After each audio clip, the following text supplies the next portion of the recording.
Hey guys, welcome to my YouTube channel study with Dev Bhoomi. Friends, आज हम लोग इस वीडियो में सामान्य हिंदी क्विज का पार्ट 4 देखेंगे। इस वीडियो में आपको सामान्य हिंदी के मोस्ट इंपॉर्टेंट क्वेश्चन देखने को मिलेंगे जो आपके आने वाले एग्जाम अधिशासी अधिकारी, एग्जीक्यूटिव ऑफिसर, कर व राजस्व निरीक्षक, रेवेन्यू टैक्स इंस्पेक्टर, आपको पता है। उसके अलावा वीडियो में भी जो है हिंदी आती है। तो गाइस जो है हमारा ये जो पेपर बनेगा अधिशासी अधिकारी वाला और कर व राजस्व निरीक्षक का, ये 100 मार्क्स का पेपर बनेगा। कितने मार्क्स का बनेगा? 100 मार्क्स का पेपर बनेगा। गाइस अगर आपको वीडियो अच्छी लगती है तो वीडियो को लाइक करें, कमेंट करें और वीडियो को अपने दोस्तों के साथ ज़रूर शेयर करें। तो चलिए ज़्यादा टाइम ना ख़राब करते हुए वीडियो को शुरू करते हैं। तो आज का पहला क्वेश्चन है, उत्कृष्ट का विलोम शब्द क्या है? तो देखिए, उत्कृष्ट का जो विलोम शब्द हो जाएगा ये क्या हो जाएगा? निकृष्ट। क्या हो जाएगा? निकृष्ट। यानी सी ऑप्शन जो है इसमें हमारा राइट हो जाएगा। अगला है, झुंड किसका अनेकार्थी शब्द है? तो देखिए, झुंड जो है किसका अनेकार्थी शब्द हो जाएगा? तो ये हो जाएगा कच का। देखिए, कच का क्या क्या होता है? कच का होता है बाल। क्या होता है? बाल। और क्या होता है? झुंड, बादल। ठीक है, क्या होता है? बादल, पपड़ी। ये सभी कच के जो हैं अनेकार्थी शब्द हैं। अगला क्वेश्चन हो जाएगा, श्रुति समानार्थक शब्द कूजन का अर्थ है। तो देखिए, जो सुनने में समान होते हैं लेकिन उनका अर्थ जो है वो अलग होता है। तो देखिए, कूजन अगर हम बात करें, ठीक है, कूजन की, तो इसका क्या हो जाएगा? पक्षियों की चहचहाहट। क्या हो जाएगा? पक्षियों की चहचहाहट। ठीक है। अब जैसे मान के चलो, सुनने में जैसे कृत है, अब कोई कृत, ठीक है, तो सुनने में तो सेम लग रहा है लेकिन इनका अर्थ अलग हुआ। कृत का होता है किया हुआ और कृत का क्या हो जाएगा? खरीदा हुआ। वैसे ही देखिए, रज क्या होता है? रज। और कोई एक होता है राज। ठीक है, तो ये बोलने में लगभग सेम ही होते हैं, ठीक है, सुनने में।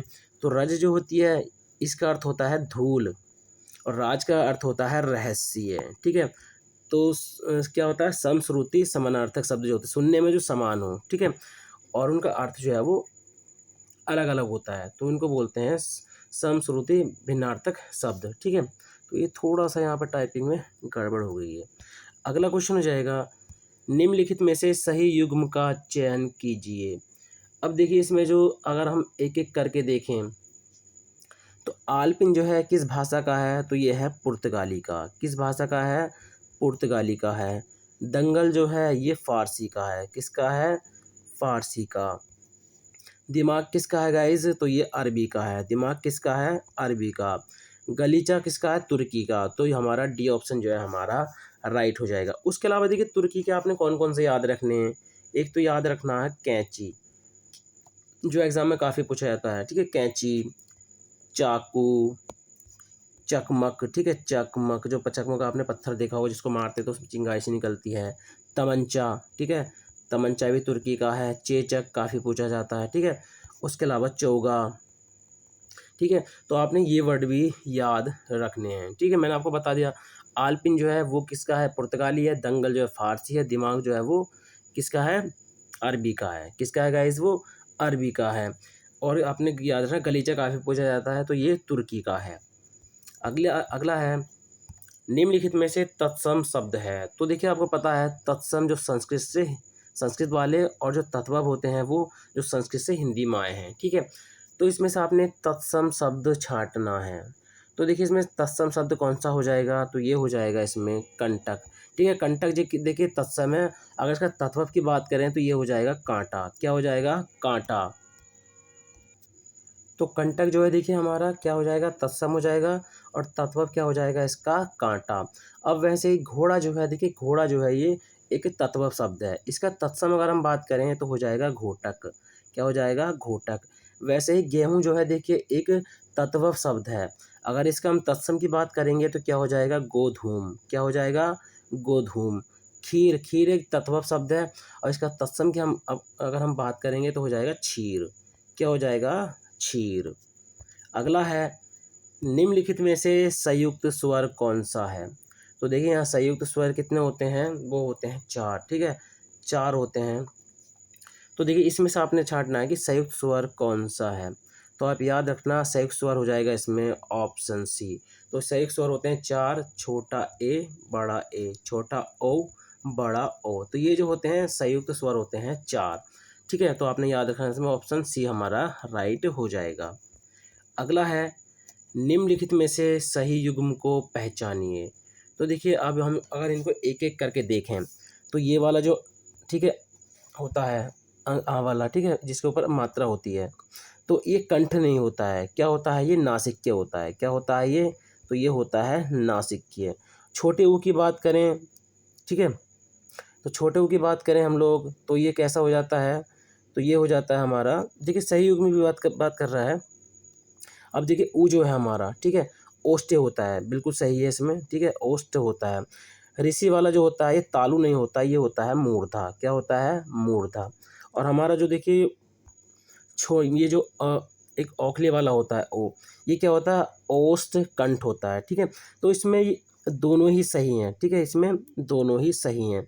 यानी छोटा ऊ जो होता है ये ओष्ठ होता है और औ जो होता है ये ओष्ठ प्लस कंठ होता है। तो इसमें ये दोनों सही हैं, लेकिन ऑप्शन डी होता है इसमें बी प्लस डी सही है, मतलब बी और डी सही है ठीक है। तो इस तरह से ये क्वेश्चन पूछेगा, तो इसमें मुझे कोई और लेना चाहिए था, जैसे ऊ जो होता है तालु होता है, इस तरह से लेना चाहिए था ये ठीक है, तब ये आपका ऑप्शन डी भी मान जाता है। लेकिन इसमें दोनों सही हैं, ऑप्शन बी भी सही है इसमें, ऑप्शन डी भी सही है। अगला है जिन स्वरों के उच्चारण में हवा मुख के साथ साथ नाक से भी निकलती है उन्हें क्या कहा जाता है? तो देखिए उनको क्या कहा जाता है, तो आप याद रखना क्या कहा जाता है गाइज? अनुनासिक। क्या कहा जाता है? अनुनासिक। तो जिन स्वरों के उच्चारण में हवा देखिए मुख के साथ साथ जो है नाक से भी निकलती है तो उन्हें क्या बोलते हैं? अनुनासिक। क्या बोलते हैं उनको? अनुनासिक कहा जाता है। और देखिए जो एक यहाँ से और याद रखना आप, जिन स्वरों के उच्चारण में हवा केवल मुख से निकलती है उनको बोलते हैं निर्नुनासिक स्वर। क्या बोलते हैं उनको? निर्नुनासिक स्वर, या फिर इनको बोलते हैं मौखिक स्वर। ठीक है, क्या बोलते हैं? मौखिक स्वर। तो जिन स्वरों के उच्चारण में हवा केवल मुख से निकलती है उनको बोलते हैं निर्नुनासिक स्वर या मौखिक स्वर। और जिन स्वरों के उच्चारण में हवा मुख के साथ साथ नाक से भी निकलती है उनको बोलते हैं अनुनासिक स्वर। अगला क्वेश्चन हो जाएगा निम्नलिखित में से वर्तस्य व्यंजन नहीं है। तो देखिए वर्तस्य व्यंजन नहीं है। अब मैं आपको वर्तस्य व्यंजन की ट्रिक बता देता हूँ। अगर आपसे पूछ ले कि वर्तस्य व्यंजन कौन से होते हैं तो आप याद रखना सरल जन। ठीक है, सरल जन से आप इसमें याद रखना। तो वर्तस्य व्यंजन देखिए पहले इसमें छांट लो, सा है ठीक है, रा है, ला है ठीक है, लेकिन भा इसमें नहीं है ठीक है। तो भा जो है वो वर्तस्य व्यंजन नहीं है। तो मैंने आपको ट्रिक बता दी वर्तस्य व्यंजन की, सरल जन, स र ल ज और न, ये जो होते हैं वर्तस्य व्यंजन होते हैं। अगला है निम्नलिखित में से सघोष व्यंजन है। तो निम्नलिखित में से जो है देखिए सघोष व्यंजन कौन सा हो जाएगा? तो देखिए आपको सघोष, अघोष ठीक है, अल्प प्राण, महाप्राण ये सभी आने चाहिए क्योंकि यहाँ से क्वेश्चन बनेंगे ठीक है, यहाँ से क्वेश्चन बनेंगे। तो सघोष इसमें से कौन सा हो जाएगा? जा। ठीक है, कौन सा हो जाएगा? जा। तो देखिए हर वर्ग का पहला और दूसरा क्या होता है? अघोष। क्या होता है? हर वर्ग का पहला और दूसरा जो होता है वो होता है अघोष। तीसरा, चौथा और जो पांचवा होता है ये क्या होता है? ये कहलाता है सघोष। क्या कहलाता है? सघोष। अगला क्वेश्चन हो जाएगा निम्नलिखित में से लुंठित व्यंजन है। ठीक है, निम्नलिखित में से लुंठित व्यंजन है। तो देखिए लुंठित व्यंजन कौन सा हो जाएगा इसमें? आर। अब देखिए आप याद रखना एक होता है पार्श्विक, ठीक है, एक होता है पार्श्विक। तो आप लुंठित से जो है ला मत लगा देना, आपका क्या हो जाएगा? एकदम गलत हो जाएगा। तो लुंठ लुंठ मतलब आप अपोजिट कर देना। अगर आपसे लुंठित पूछता है तो आप आर लगा देना। इसी तरह से इसको याद रखना। और पार्श्विक आपसे पूछे तो उसका लगा देना ला। ठीक है, ये दोनों ही एग्जाम में काफ़ी पूछे जाते हैं। अगर पूछ लेता है आपसे कि लुंठित कौन सा है तो आप तब आपने आर लगाना है। अगर आपसे पूछता है पार्श्विक कौन सा है तो आपने ला लगाना है। तो लुंठित कौन से होते हैं? जिनके उच्चारण में जीव तालु से लुढ़क के स्पर्श करे। और ला कौन सा? मतलब ला जो होता है वो पार्श्विक होता है जिसके उच्चारण में हवा जीभ के पार्श्व यानी बगल से निकल जाती है, तो वो कहलाता है पार्श्विक। तो पार्श्विक कौन सा है? एल। ठीक है, ला, ये वाला ला जो है पार्श्विक है, तो ये पार्श्विक हो जाएगा हमारा। और आर जो है हमारे क्या हो जाएगा? लुंठित। अगला क्वेश्चन हो जाएगा हिंदी में कृत प्रत्ययों की संख्या कितनी है? अब देखिए इसको आप अगर बुक में गिनेंगे तो ये आपको 30 मिलेंगे। ठीक है, 30 मिलेंगे। लेकिन जो हमारी एनसीईआरटी है, जो ठीक है, जो उसका राइट आंसर है, जो पूछा भी गया है, अगर आप पुराने एग्ज़ाम देखें टेट के जिसमें हिंदी आती है, तो उसमें जो है इसका आंसर आपको क्या मिलेगा 28, और जो एकदम राइट है। ठीक है, तो हिंदी में कृत प्रत्ययों की जो संख्या होती है वो होती है 28। कितनी होती है 28। अगला क्वेश्चन हो जाएगा, सन्मति का सही संधि विच्छेद है। अगर हम सन्मति को तोड़ें तो ये किस तरह से टूटेगा, सत प्लस मति। ठीक है, सत प्लस मति में टूट जाएगा ये, और ये हमारा कौन से वाले में है, ऑप्शन डी वाले में है। ठीक है, ऑप्शन डी हमारा इसमें राइट हो जाएगा। अगला है मतैक्य। ठीक है, अब देखिए मतैक्य में कौन सी संधि है। अब हम इसको तोड़ते हैं मतैक्य को, तो ये टूटेगा मत प्लस एक्य में। ठीक है, मत प्लस एक्य में, तो इसमें आ जाएगा। ठीक है, मत जो लास्ट मतलब लास्ट में का जो वर्ड होता है उसमें जो अक्षर आता है वो, और दूसरे वाले का में पहला जो अक्षर आता है, ठीक है, इन दोनों को मिलाकर जो बनेगा, ठीक है, उसी से संधि का पता चलता है। तो मतैक्य में जो है हमारी कौन सी संधि हो जाएगी, वृद्धि संधि। क्या हो जाएगी, वृद्धि संधि। अब देखिए मात्रा से भी आप पहचान सकते हैं, अगर आपके पास टाइम नहीं है, अगर आप लगाना चाहते हैं तुक्का, तो आप देख लेना डबल मात्रा, तो आप सीधा याद रखना वृद्धि संधि है। अब देखिए हर किसी में वृद्धि संधि नहीं होगी, हाँ डबल मात्रा है तो आप सोचेंगे उसमें वृद्धि संधि है। कुछ वर्ड ऐसे हैं जिनमें डबल मात्रा होती है लेकिन वो वृद्धि संधि में नहीं आते हैं। अगला है, निम्नलिखित में से किस समास में उत्तर पद प्रधान होता है। अब देखिए जो हमारा समास है, मैं आपको समास के बारे में थोड़ा सा बता देता हूँ। दो अथवा दो से अधिक शब्दों से मिलकर बने नए, जो नया सार्थक शब्द होता है, ठीक है, नए सार्थक शब्द को क्या कहते हैं, समास कहते हैं। और समास के जो है देखिए 6 भेद हैं। ठीक है, आविर्भाव समास, तत्पुरुष समास, कर्मधारय समास, द्विगु समास, द्वंद्व समास और बहुब्रीहि समास। अगर आपसे पूछ ले पद के आधार पर, ठीक है, कि पद के आधार पर कौन सा क्या है, तो देखिए जो अव्यय भाव होता है, ठीक है, अव्ययी भाव समास होता है, उसका पूर्व पद प्रधान होता है। क्या होता है, पूर्व पद प्रधान होता है। तत्पुरुष, कर्मधारय, द्विगु, इनका जो है उत्तर पद प्रधान होता है। क्या होता है, उत्तर पद प्रधान होता है। ठीक है, वहीं अगर हम बात करें देखिए द्वंद्व समास की, तो द्वंद्व समास में जो है दोनों पद प्रधान होते हैं। ठीक है, दोनों पद प्रधान होते हैं। वहीं हम बात करें बहुव्रीहि की, ठीक है, बहुव्रीहि समास की बात करें तो दोनों पद अप्रधान होते हैं और तीसरे पद की प्रधानता होती है। अगला क्वेश्चन हो जाएगा, तो इस वाले का आप याद रखना, निम्नलिखित में से किस समास में उत्तर पद प्रधान होता है, तो ऑप्शन डी राइट हो जाएगा। तत्पुरुष, कर्मधारय, द्विगु, यानी इन सभी में जो है उत्तर पद प्रधान होता है। अगला है, लाल मणि में कौन सा समास है। तो देखिए लाल है जो मणि, ठीक है, लाल है जो मणि, तो देखिए इसमें आप है जो से पहचान सकते हैं, है जो के समान, तो किसकी पहचान होती है, कर्मधारय समास की। किसकी पहचान होती है, कर्मधारय समास की। अगला है, निम्नलिखित में से कौन सा अनेक शब्दों के लिए एक शब्द गलत है, यानी इसमें आपने गलत वाला पहचानना है। पाने की इच्छा क्या होती है, लिप्सा, बिल्कुल सही है। जिसने प्रतिष्ठा प्राप्त की है, ठीक है, जिसने प्रतिष्ठा प्राप्त की है, तो लब्ध प्रतिष्ठा, बिल्कुल सही है। कही हुई बात को बार बार कहना, पिष्ट पेषण, बिल्कुल सही है। जो दूसरों का उपकार करने वाला हो, परार्थी, देखिए परार्थी नहीं होता है, क्या होता है, परोपकारी। क्या होता है, परोपकारी। क्या कहलाता है गाइस, जो दूसरों का उपकार करने वाला होता है, परोपकारी। अगला है, निम्न में से सही युग्म को पहचानिए।